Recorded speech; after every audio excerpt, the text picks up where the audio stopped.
profesi. Masya Allah. Doain ya semoga lancar. Amin.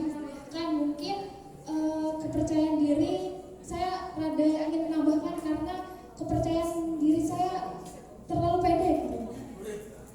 Enggak sih, kadang bisa ingin sendiri juga, tapi kadang di tengah orang banyak asik juga gitu. Mungkin tips and trik dari saya tuh gini loh mas. Mungkin di sini ada teman-teman yang saya ajarin case tadi. Saya mengajarkan 15 menit atau 15 detik di awal. Mas harus menguasai kelas. Mas kan ngajar nih. Menguasai di kelas dulu. 15 menit di awal mas harus tahu mana yang lebih kuat karakternya, mana yang lebih rendah nih. Mas harus mencondongkan diri. Oh ini yang paling kuat, oh ini yang paling lemah. Mas gak boleh ke yang kuat terus, tapi mas juga harus memfokuskan diri ke yang lemah juga gitu. Jadi tidak menguasai kelas itu tidak harus yang paling heboh yang kita kuasai, tapi yang juga slow responder tuh perlu kita kuasai juga gitu. Jadinya bagaimana caranya pas kita ngomong itu gak ada yang ngomong juga gitu, gak ada forum dalam forum.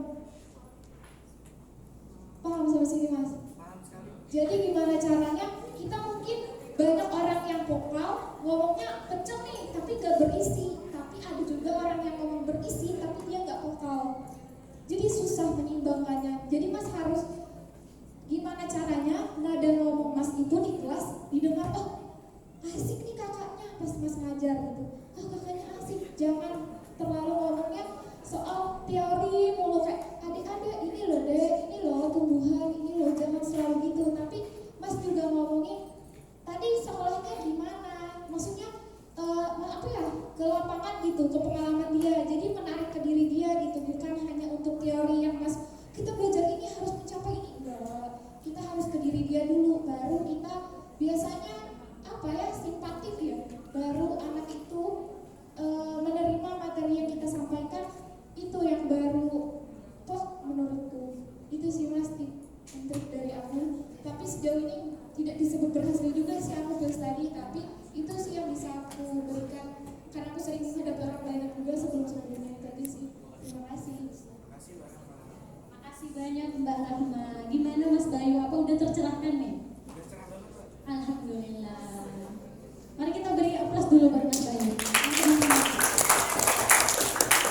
Oke, teman saya akan apa lagi? Siapa lagi Mbak? Mbak Bella ya? Nah, akan menjawab pertanyaan dari Mbak Regita ya. Oke, kepada Mbak Bella dipersilakan.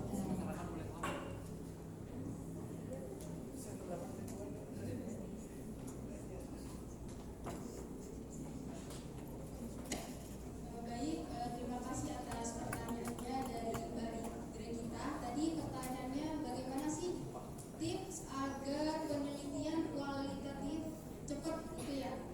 Jadi tips pertama itu judul harus menarik.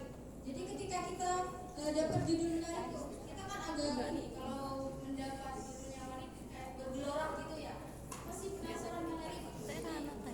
Harus judulnya menarik. Yang kedua yaitu metodenya. Untuk metode ini kita harus sesuaikan ya.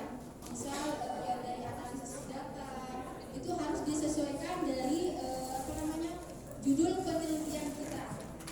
Ketiga yaitu kita harus mempunyai template. Artinya misalnya kita harus ada ronde, misal minggu ini aku harus selesai latar belakang, minggu depan harus selesai rumusan masalah. Itu penting sih, kita harus punya template. Yang ketiga, yang keempat yaitu revisi ya. Terkadang kita ketika bimbingan, setelah bimbingan pasti kita ada revisi. Terkadang kita malas, itu ya. Ada yang malas, kadang tidak cepat-cepat mengerjakan. Jadi untuk mempercepat penelitian kita, intinya kita harus cepat-cepat revisi. Gitu. Mungkin dari teman-teman kita ada yang menambahkan.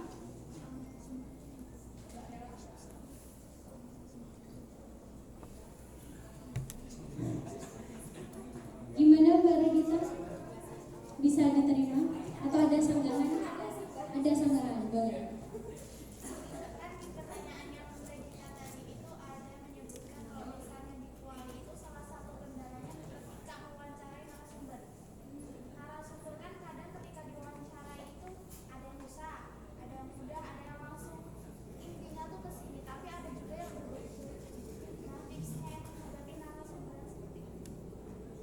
kembali ke mbaknya lagi ya, gimana penyampaian mbaknya kepada narasumbernya.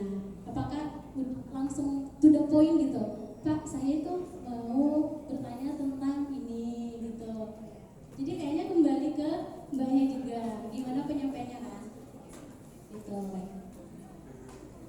Kayak kebetulan saya juga kualitatif.